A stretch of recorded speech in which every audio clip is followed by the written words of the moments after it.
Harmy, good morning to you. Happy Christmas. Lovely to have you with me, as ever. Where should we start? Good batting, good bowling, terrible pitch, a bit of unluck. I mean, there was a run out, a couple caught down the leg side. I mean, how do you assess a 20-wicket day? Yeah, good morning, John. Good morning to everyone, and Merry Christmas to everyone. It was bizarre, wasn't it? It was. It was like, right, we're gonna sort of bowl 3 or 4 balls in a good area, and then somebody will make a mistake and get out, or or the ball will do something ridiculous. I mean, 19 wickets in the first day at Perth, and they said the pitch was very good. Or not the first day, 19 wicket day in Perth, and they said the wicket was good. This can't be classed as good. It was great entertainment. Don't get me wrong. I think if this was the second Test match or the third Test match when the Ashes is on the line, yes. But it's still a poor surface to start the Test match off.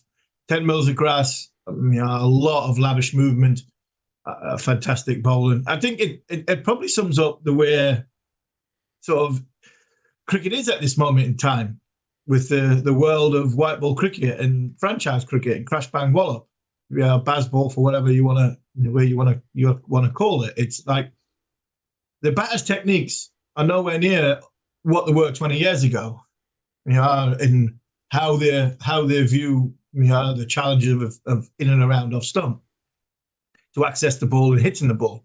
Some will say that's for the better, some will say that's for the poorer. That's up to you to decide. But the one thing that hasn't changed is if you put the ball in the right area on a pitch which is doing a bit and ask big questions in and around that off stump, I think modern day you'll get rewarded. And I thought Gus Atkinson and Josh Tongue were absolutely fantastic, setting the tone for England, brilliant. And I think Scott Ball and Michael Neser were exactly the same for Australia. And it was who was going to get that little partnership, that punt of an innings. Harry Brook, I thought he played a gem of an innings. I really did. I'm not going to have a go at Harry Brook's shot. I think he had to come out there like Michael Neser did. Michael Neser did a little bit of both. He hung in, didn't he? What did he get? He got 35 off 42 balls, but he hit 7 fours. So it was a little bit of positivity and in defence. But I thought it was an enthralling day of Test match cricket in front of 94 and a bit thousand people. And there was some unbelievable bowling, a couple of unlucky dismissals down leg side, but all in all, I think if you put a wicket like that in play and you've got good bowlers, the likelihood is you will lose a lot of wickets on a day's play. How do you think the grounds staff are feeling today? The groundsman, do you think he's feeling a little nervy? He's not going to be he's not going to be walking down the chief exec's corridor anytime soon, is he? No, I don't think he is. Depending on how it works, I think somebody might have to correct me here, but I think in England, the ECB get the first 3 days, and then the ground or the host venue get the last 2 days of obviously ticket sales. I don't think that's the case anymore. Is it not the case anymore? But it used to be like that, didn't it? So I think there was a cap. Wasn't there a cap on the amount of money that you could earn? And if it went over that, you had to give it back to the ECB. And before that, you may well be right, Harmy. Maybe that was how it worked. I'm not sure. It was like that at some point. Yeah. I'm sure it was. But I think if it was like that, I'm not sure MCG were going to make much money on days 4 and 5 because I don't think we're going to get there. But yeah, you're right. I think the ground staff walking towards the chief exec, not sure they're going to get too much in the way of a pay rise if they're asking about the how good the surface is. It hasn't been great. 10 mil of grass. I think the last ones, I think Perth had 7 mil on. The ball was bouncing. The ball was seaming. I don't mind a contest between bat and ball if it's going to flatten out and get better. I thought the contest between bat and ball today, I'm not going to have a go at a batter on this because I thought it was too heavily favoured in the bowlers department. Yeah, my take on it is, Harmy, if you have in your side a guy that's taken pretty much more Test wickets than any other bowler that has ever played the game, and you put together a pitch that leads a side to omit that player. And that player I'm talking about is, of course, Nathan Lyon. Now, obviously, he picked up the hamstring injury and he's ruled out the series. But Steve Smith, the day that he announced that Todd Murphy wasn't going to play because there was 10 millimetres of grass and it was the right call, said that even if Nathan Lyon had been available for selection, then the same decision may well have happened. I think as soon as you get to that point, when you get to a point across 5 test matches, because I know Sydney some people talk about it. Well, we used to talk about it being the place where you bowl 2 spinners, but that's 20 years ago. Now, even now, there's a chance that Todd Murphy won't play in that game either. Let's say he does, right? If you got 5 test matches played and a spinner bowls 1 over in the first test, isn't selected for the day-night test, isn't selected for the 4th test, I don't know. That's where I think something's gone a little bit wrong. You know, I think that you need to be producing pitches that bring spin, especially when he's, you know, been so successful. Can you imagine Shane Warne being? Can you imagine Australia producing pitches which would require a captain to drop Shane Warne? Did that ever happen in Australia? No, I don't think so. Not in Australia. No, I think it's Shane Warne and Steve Waugh had a bit of a tete-a-tete, but I think that was down to a 1-day game, wasn't it, when he got dropped? But he got dropped in the Caribbean, didn't he? Shane Warne. It wasn't in Australia. I think they had a little bit of a spat and a falling out. But you know the point I'm making, Harmy. I know the point you're making, yeah. Would you have dropped Shane Warne on this surface? I don't think so. Nathan Lyon. It's easy said, and I think possibly over the sort of course of this series has been, Nathan Lyon possibly would have been left out. I think a lot of people that were questioning Ben Stokes' decision, because you remember England always picked their sides 2 days out. Ben's looked at that wicket and gone, no, Bashir's not needed on this surface, and he's just not needed. No matter how well he's bowling or how badly he's bowling. And, you know, would England have picked Graham Swan? You know, Jeetan Patel says we haven't got a Graham Swan. Would they have picked Graham Swan on this surface? I'd suggest they would. But I think when you sort of delve down into it, I mean, both sides have picked the right 11s to go on this surface, and it harks back to John. It harks back right to the sort of back end of the English summer, when, you know, we talk about how Australia are going to play against England. What's Bazball going to look like in Australian conditions? Have England got the right tools to go and take on Scott Boland, who got banged off a length in English conditions? A lot of people were saying, if you want to beat this England side, play on something that does a bit. Play on side that seams. Play on side that moves. You'll beat England. And Australia, it just seems, you know, for whatever you thought of what Rob Key said in the week, I'll give him credit, because, yes, England got it wrong. And the director of English cricket said they got it wrong. But he had a plan. McCullum, Stokes, Key, they had a plan. And it was a different plan for the last 20-odd years. I think what Australia have had, and this probably surface typifies it, Australia have had a plan. Is like, right, Bazball ain't going to work on a pitch that does a bit. The way you play isn't going to work on a pitch that does a bit. Perth did a bit. Brisbane did a bit. Melbourne's done a lot. Australia have had a plan on how they were going to take England on. Home advantage. I've got no problem with that. Jayan Ari Yaratnam 2874 says, did England seriously think they had this one at 152? What were you thinking, Harmy, when Australia were bowled out for 152? Did you think advantage England big time? Or did you think... Not big time. Not big time, but you thought advantage England big... Well... Yeah. I mean, that's... If you're not thinking advantage England big time when you bowl opposition out in first innings for 152, again, that doesn't sound like a good pitch to me. No, not a good pitch. In a wide range of reasons why that wasn't big time. One, I'd seen the movement. Two, the way England have batted in the build up to this series. Three, the pressure on England, to be fair. I mean, after the Noosa trip, and by the way, I've got no problem with the Noosa trip. I mean, that Ben Duckett video, I'll defend the boy. You know me, John. I've seen that film many, many times before, and I've played a leading role in most of them.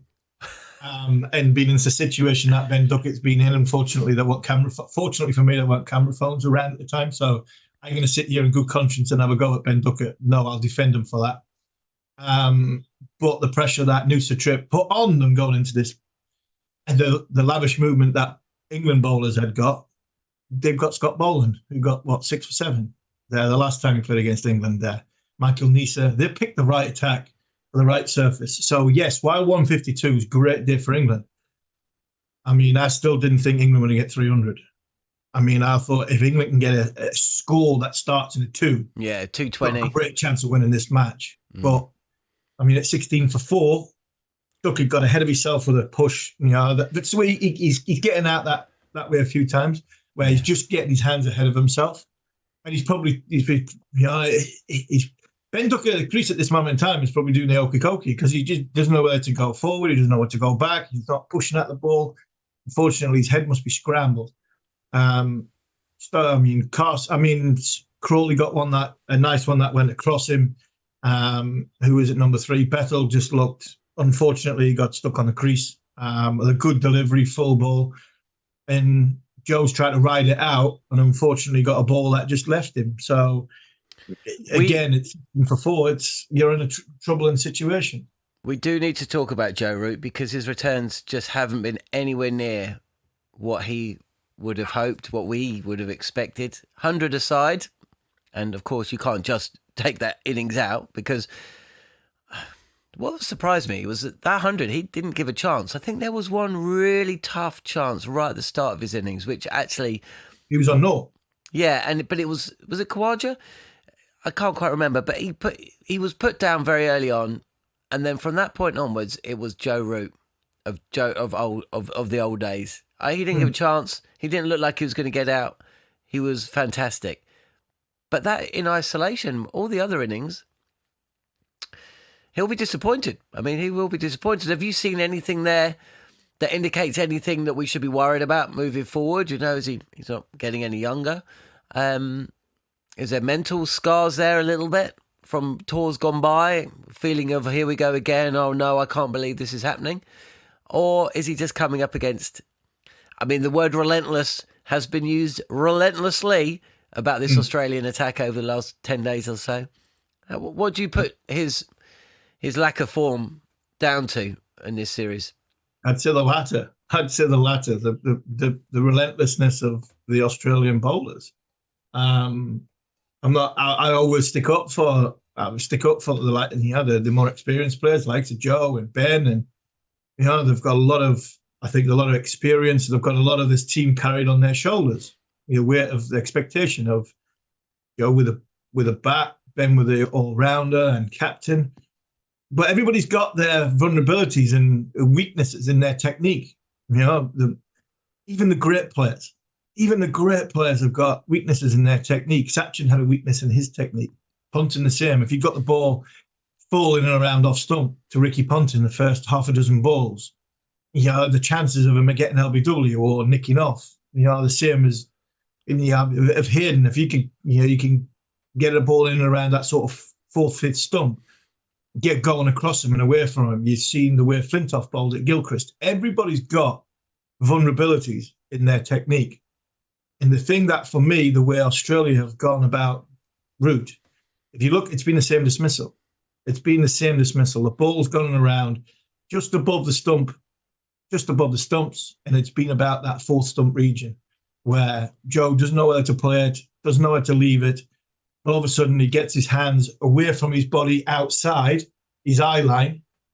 And because of the sort of little bit of movement or the bounce of the ball, that little shot that runs down to third in English conditions, where he gets a lot of joy from, when the ball bounces 3 or 4 centimetres higher or seems that little bit more, all of a sudden, you bring slip into play and keeper into play. And for me, Australia have nailed it. Absolutely nailed it at England's best player. So, yes, Joe will not like the returns, 100 aside. He's not got the runs he would like. But I think you have to give credit. Sometimes you have to give credit to bowlers that they have a plan to a batter in how you're going to get him out. In some batters, you have 2 or 3 different options. You can have LBW, you can have courts, and moving a batter around the crease. Joe has probably got one vulnerability, and that's probably fourth stump, just sort of height of the stumps. Maybe he's just a little bit shorter than the sort of 4.5 meter length. And if you put it there for long enough, there's a chance he might nick one. And that's what Australia have done. Fair play to them. Aussie Mozzie 4043 says Root will never be known as a cricket legend. He's going to now be known as a guaranteed duck.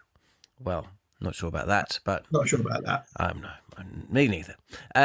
Fozjam says Harmy gave me a drink card in Melbourne back in the day. I don't know what a drink card is. Is that like a card that just goes and gives you a drink? I guess it does. Either way, Fozjam's a big fan.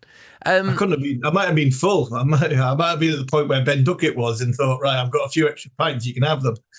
You wouldn't have gotten it 10 years later. I know that once I'd finished. Well, you would now. You got plenty of them lying. You get the whole lot now. Yeah, just lying around the house. You got a whole wallet full. Josh Tongue, I want to talk about him, but first off, let's hear what he had to say. He was speaking to TNT just after the close of play. Amazing day of Test cricket, wasn't it? Obviously winning the toss this morning and putting the Aussies into bat and to bowl them out for 150, I thought it was an amazing effort from the lads. Talk me through this record you've got. I don't know if you know about this, but you've got Steve Smith out every time you bowled against him in a first-class game. Did you know that? And it's a hell of a record.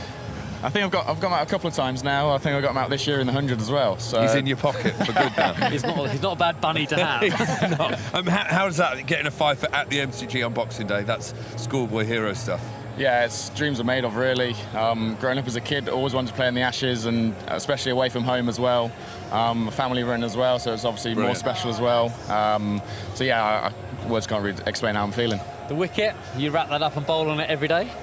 Definitely, yeah. I feel like the amount of grass was on it, that lateral movement, especially with my sort of bowling, I thought it helped me massively. What's the talk in the changing room, especially among the batting group, about having to go out and bat on there?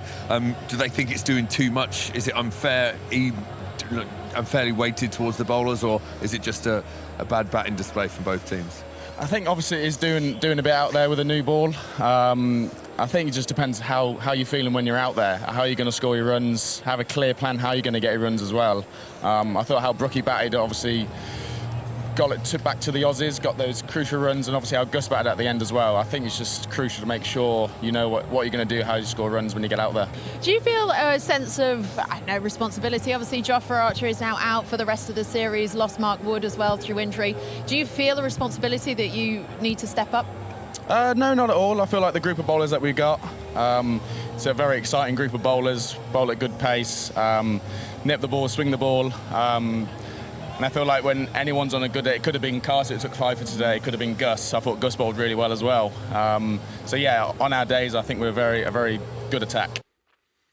Dreams do come true then. Josh Tongue grew up dreaming to play Ashes cricket, and here he is taking a 5 for at the MCG on Boxing Day. And a guy who grew up dreaming he'd speak to you, Steve Harmison, on talkSPORT following a day at the Boxing Day Test is Cameron Ponsonby.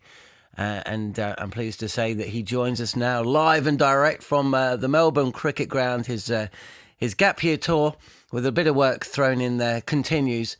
Cam, I mean, just you may not, you were alive, but you might not have heard the legend of the SCG roar that accompanied Steve Waugh hitting Richard Dawson to the boundary to cap off most ridiculous day of Test cricket. He scores a century and the crowd goes balmy.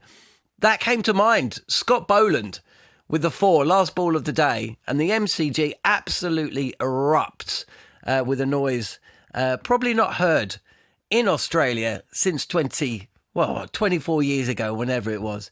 Can you sum up today in, I don't know, where you've got about 27 minutes to try and get it in that? The final boundary was insult to injury, wasn't it? Where no matter when you think England are having a good day in this series, there somehow is a way where you leave it miserable and disappointed again. I think my overriding emotion at the moment is kind of frustration that I feel like we're not seeing the end of the story. We're not seeing the end of the series. And I don't mean that by England should have won this series because that was the fairy tale finish for Stokes and McCullum.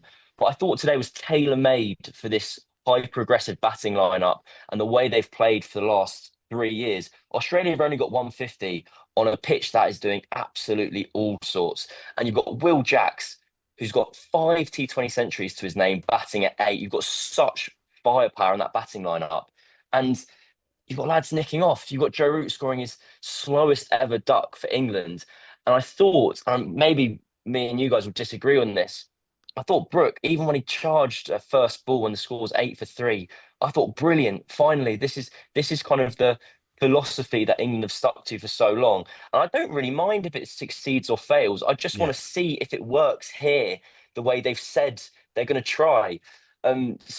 Frustration a little bit, just because I feel like Brook was the one to stick to England's guns and he found success. But then I spoke about this last time I spoke to you guys, that level of delusion is still there. It's only a 40-run deficit. We're going to have another shootout. There's still time. There's still time for England to win this series 3-2. It's just Australia of 3 of them. That's the way I'm framing it. Cam, I mean, we've said it quite a lot that the hope that kills you. And I mean, at 152, but on that 152, you're fair play to England.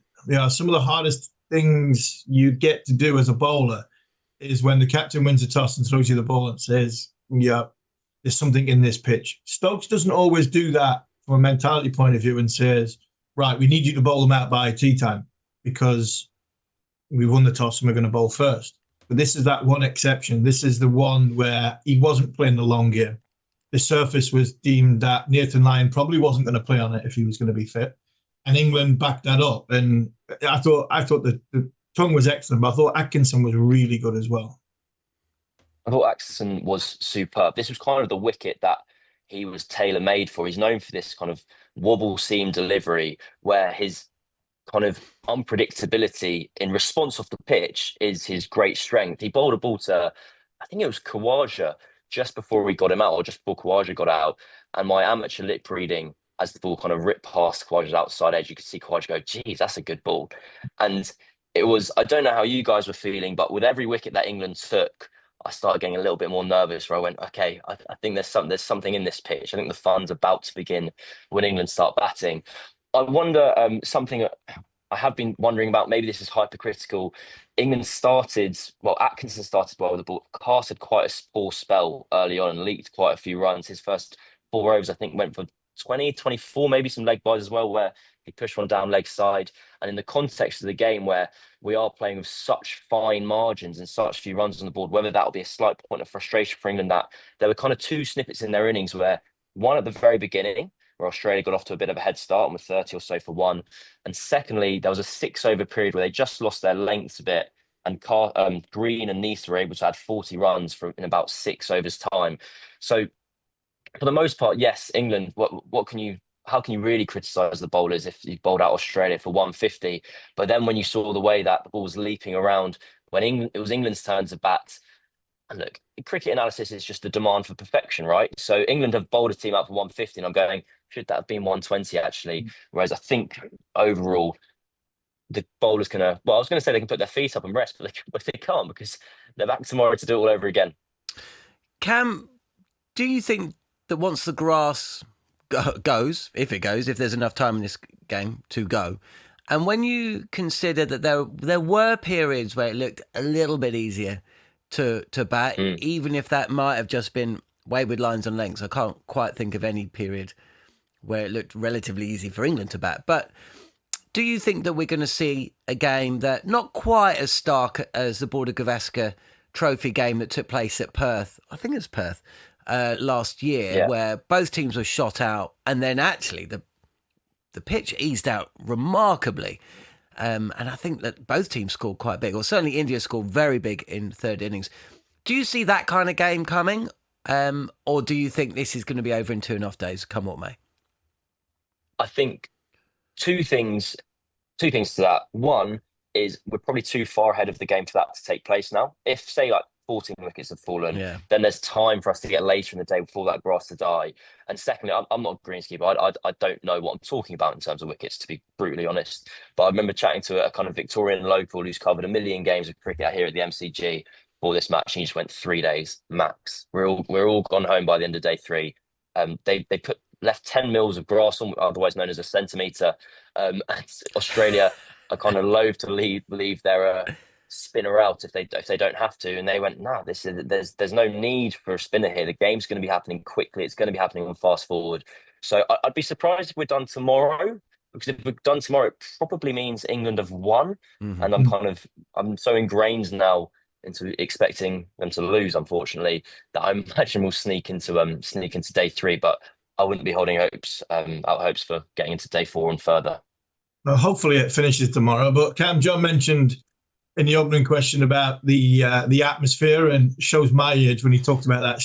He said, "I think John, did you say, Cam, were you born when Steve Waugh got that century?" Because I was alive. Give me some I was on the field and played in that game. It went flying past me, and I always said that. I mean, the innings was so good. I think if he had hit at me, I think I might have left it and it went for 4. I think he not only deserved the 4, but just wanted to see what the crowd would do. But 94 and a bit thousand, that looked an unbelievable atmosphere. Not just atmosphere, but a spectacle today.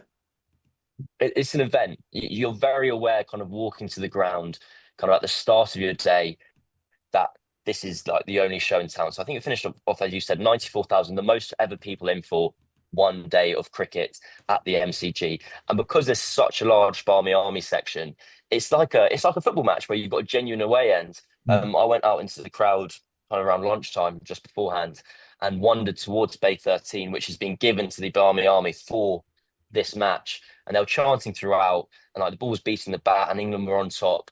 And you're like, you know, you're part of something special. And I think that's always the case, really, in Melbourne. You hear the Aussies talk about it, that when it was like, oh, is it 3-0? Is it going to be less of an occasion? They're like, not for us. Like, as if Mitchell Stark, for instance, played over 100 tests, and Pat Cummins was asked, do you reckon you're going to rest him? He's like, mate, good luck asking Mitchell Stark to miss a Boxing Day test. This is the event that every single Australian cricketer dreams about growing up. And you can see why when you arrive here. It's the MCG. I always think you could use nuance in these instances of going like, why is it such a good ground? It's such a good ground because it's massive. You cannot understand the scale of it until you get to it. From the outside, it looks big, but then you get into it, and the first tier is actually kind of downstairs, as it were. So you kind of enter into this Colosseum, is the correct word. And no, I wouldn't change it for the world. Well, I'd change it scoreline wise, but event wise, no. It is an incredible stadium, and one of the aspects of the MCG which makes it my favourite ground in Australia is, although Adelaide's pretty good, is the fact that even despite its size, it still retains its character.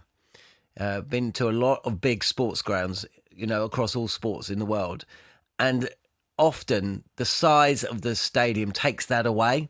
But the MCG is, and I'm not talking about it being steeped in tradition. It's just got a character to it, which is linked to its ginormous stature. But there's just something about it, and also the sightlines. You've got a great view of the pitch no matter where you are. Something that Josh Tongue in the interview, I'm not sure you would have heard it, Cam, but he was speaking to TNT, and he said it's really important that when you go out to bat, you have a clear plan about how you're going to score. Let's focus on England here. Of the batters you saw for England today, how many of them do you think had a clear focus on how they were going to score? And I'd completely agree with you with your surmising the way Harry Brook went about things today. Totally agree. That was a Bazball pitch. That's where Bazball should be employed. But of the other batters, how many of those do you think had a clear plan? I'd say 2.5. I want to go Harry Brook. As whether you agree with the plan or not, he knew what he was trying to do. I'm not intelligent to work out what he's trying to do. I can't operate on the same plane as him, but he's like, I'm going to hit everything for 6. There we go. Will Jacks, it failed for him, but he came out and ran at his first ball as well. And then maybe Ben Stokes. Ben Stokes went the opposite way, which he has done for the last 2 test matches now, where he was trying to absorb pressure. He finished on 15 off about 40. We could chuck Gus Atkinson in there a little bit. I think his mindset became a bit clearer when he was just batting with number 11, Josh Tongue. But a stat that I think is relevant for this pitch, and I think one that makes me feel more comfortable, in my opinion, that Brooke had gone about this the right way and that England should have been more attacking and run towards that danger they always told us about, was of the 4 top scorers today across the day, Brooke, Atkinson, Khawaja, Nisa, 3 of them had the highest strike rates of the day. This was a day where there was a ball with your name on it. There was a delivery that Nisa bowled to Joe Root, which went like a leg break. There was one that Boland bowled multiples today. We saw Jamie Smith's dismissal, for example. It's jagged in off a length. There were so many unplayable deliveries out there that you had to get on with it if you wanted to have any chance. I'll be interested to see if the pitch does die down a little bit tomorrow and whether Australia, because on the one hand, I'm kind of expecting England to go hell for leather. I don't expect that from Australia that much. Travis Head's going to be such an important wicket tomorrow because he could really take this game away for them. But hopefully, you might say by the time England bat again, things are a bit more stable and they won't have to kind of go for this ultra aggressive method of play. But at the start of it, when they're 16 for 4, going nowhere, and you're seeing lads nick off, and you're thinking, you're so talented. You've told me, you've told the public for so long that the best way out of these tricky positions is to put your foot down and take the attacking option. We didn't see it when push came to shove. Cam, physically, mentally, this England side, what can they chase? Because there's a lot in that question. Oh. And they're under pressure. They've been battered from all angles, both on and off the field. If the pitch does get better, what can England do in this game? Can they really go and chase 300 to win? No, I wouldn't want too much more than kind of 200, 220. I can't tell you how 4-0 the ground felt on Christmas Eve, and we're in doing the press conferences and England were training, and it was just after the kind of Ben Duckett video and news had broken, and Duckett and Castle walking across the ground and all the Aussie TV cameras pan round and following them, and the ground felt kind of hollow, and it felt like England were this doomed team kind of waiting, being just to roll over in front of Australia, and Australian press were loving it, and they knew they had a team here kind of who were under pressure and struggling. So I thought the fact that they were able to bowl first today, get those early wickets, was going to be such a boost for them. Inject some fresh blood into the team again. Atkinson coming back and Jacob Bethel coming in. I still think they're probably maybe in a better mindset place mentally than they were 48 hours ago. But yeah, we need a pretty strong series of events to happen for England to pull this one back. But again, Steve, we said it before, we'll say it again. We stay delusional and we stay hopeful. Yeah, 100%. Cam, thank you for your input as ever. Nasty Badger on the chat facility says, I like Scott Ponsonby, a good analyst. So there's definitely a compliment in there, unless he's actually talking about our producer, Scott, in which case, forget that I just mentioned that. But either way, go out into the Melbourne night, enjoy your Boxing Day, and we'll chat to you very soon. John. Cheers, Rod. Cheers, Steve. Sorry, John. I'm just picking you up on that when you said Cam's just about to leave it. He might be off before he said Cam on a gap year. I think I first bumped into Cam about 6 years ago on a West Indies trip, which I think started his gap year, and he's still going now. So keep going, Cam. What's wrong with it? If it ain't broke, don't fix it. Keep chasing the sun, watching cricket. What's the problem? We're just jealous. Absolutely. What did you think there of Cam's point, Harmy, that this was a day for Bazball, and you know what as well? This is the point I made at the end of day. What was it? Was it day 2 at the Gabba? It was the pink ball test, and Stokes and I can't even remember, but England was 6 down. There was an hour to go, and I was asked on talkSPORT. No, it was it might have been Jackson Stokes. I can't quite remember, but. Max Rushton asked me on talkSPORT, right, do they just try and bat out the next hour? And I said, no, this is when it's Bazball has to work. They've just got to go pure Bazball. And actually they didn't.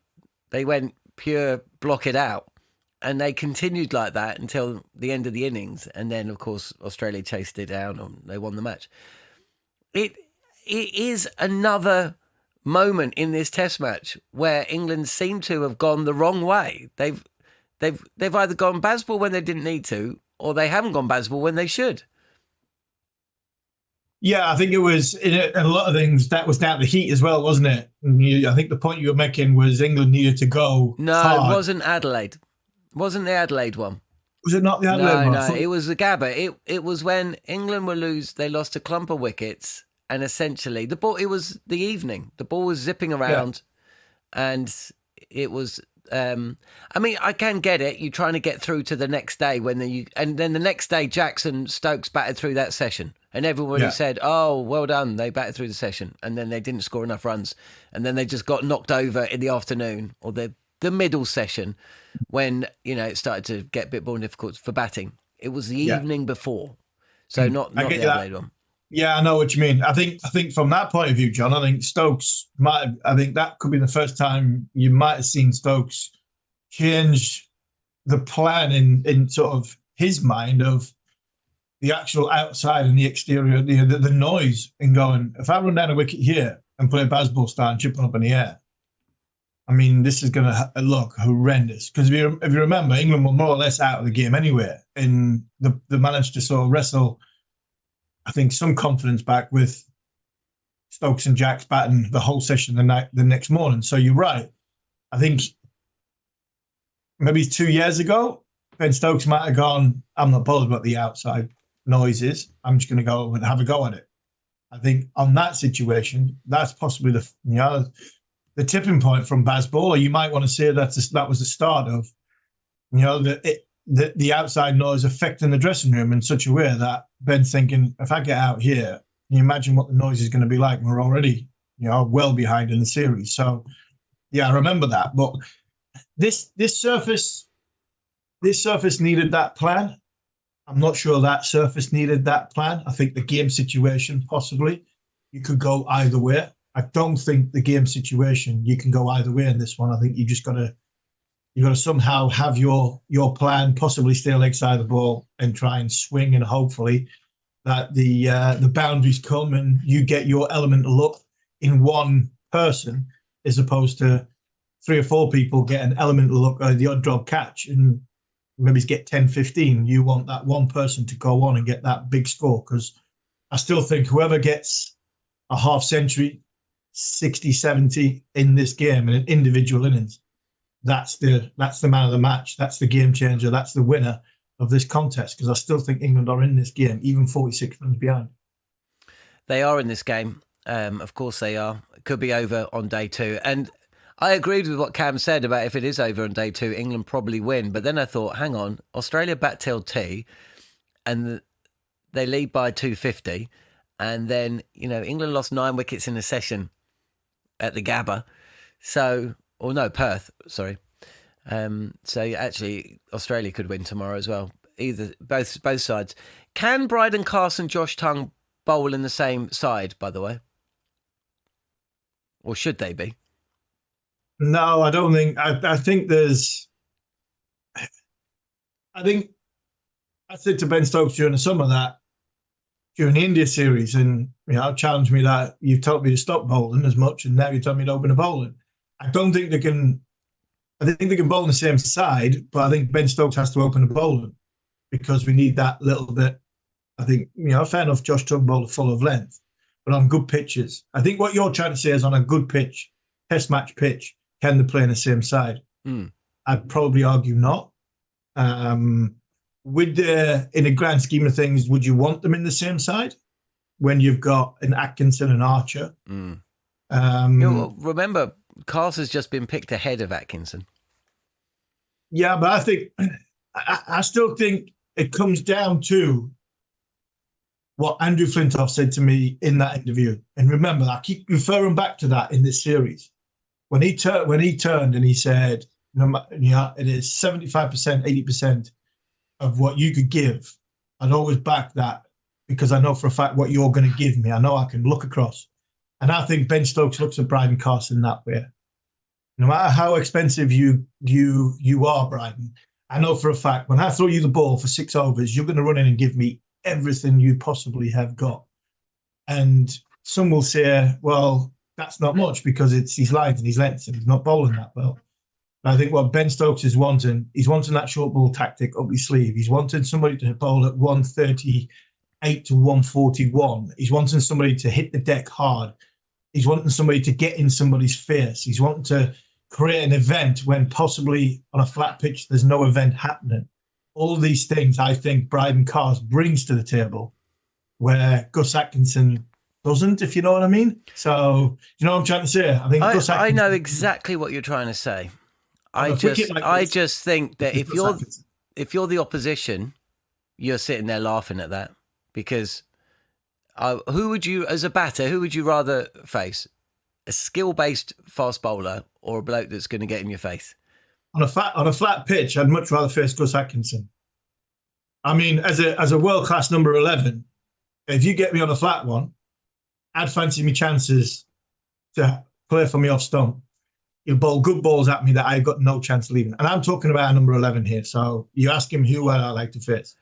On a flat pitch, I think there's something happening with Bryden every time. I'm either going to hit him for 4. I'm talking about a top 6 batter now. I'm either going to hit him for 4 or he's going to bowl an absolute jaffer and get me out. There's nothing much in between with Bryden Cars. Liam Plunkett was like that, and that's why he was so good in one-day cricket. So I think from who would I rather face? I think on a flat pitch, people would rather face Gus Atkinson than face Bryden Cars. So I think Bryden Cars gives you an element of chance to score, but I think that ball bounces a little bit more than what Gus does. He's got a little bit more pace on it than what Gus does. And I think he's got a better wicket-taking ball than what Gus has. And I think Gus in and around that off stump is challenging. It looks good and it builds pressure. But I think he needs something in the surface for him to be, very, very effective. And even in this, what is it so far? It was a decent ball to get rid of Travis Head. He's bowled nicely on a wicket which has got a little bit in it. I think Bryden Cars on these types of wickets, I'm not saying it's a waste of time playing him, but he's not as effective. I think on a flat pitch, when you're trying to make something happen, I think Cars is what you need in a bowling attack. Now, I think you've got to have the other components to go with it. And I think that's sometimes the problem. Because if you look at the series, I mean, Bryden Cars took, before this game, he had 5 wickets more than anybody else over the course of 3 test matches. And that was with Jofra playing. And that was, so he's a wicket-taking bowler who is very, very expensive. I think he can have one of them. I don't think he can have 2 or 3. That's kind of the point I was making. Can you have Cars and Tongue? I wouldn't say that it's between Cars and Atkinson. But I think if you have an Archer opening the bowler, one of Tongue and Cars as first change, Stokes still need that. You still need that Mark Wood or another fast bowler to open the bowler. Well, I think you could go in England with on a surface that's got a little bit in it with Atkinson, Archer, Tongue or Cars with Stokes, and I think you've got a well balanced attack. Yeah. I think the thing I like about Josh is that he mops tails up. He can knock. Yeah. No, I'm all in on Josh. Yeah. I think Bryden gets flat wickets because he has got a ball out of nowhere which will get a wicket. But unfortunately, he's got 3 balls out of every over where potentially could go to the boundary. And that's a challenge. That's his challenge to evolve as a test match cricket. Harmy, we'll be back tomorrow. I'll leave it to Halo FTW 2408. He says, what an incredibly disappointing day of cricket. A complete tip and woeful batting from both sides. I think if we, Australia, get a lead of 210 plus, it's over. Well, if he's that gloomy about going 4-0 up in the Ashes, that tells you all you need to know about that pitch, I would suggest. Harmy, thanks for your time. As brilliant as ever. Following on, Ashes Inquest will be back at 7:30 UK. following day 2. So half an hour after stumps, if it goes to stumps, and we get a day 3. Otherwise, we'll go a little bit earlier. But whether you're listening to us on the Following On podcast feed, or watching us on the talkSPORT Cricket YouTube channel, or listening to us on talkSPORT 2, thanks for joining us here on Following On Ashes Inquest, and happy Christmas.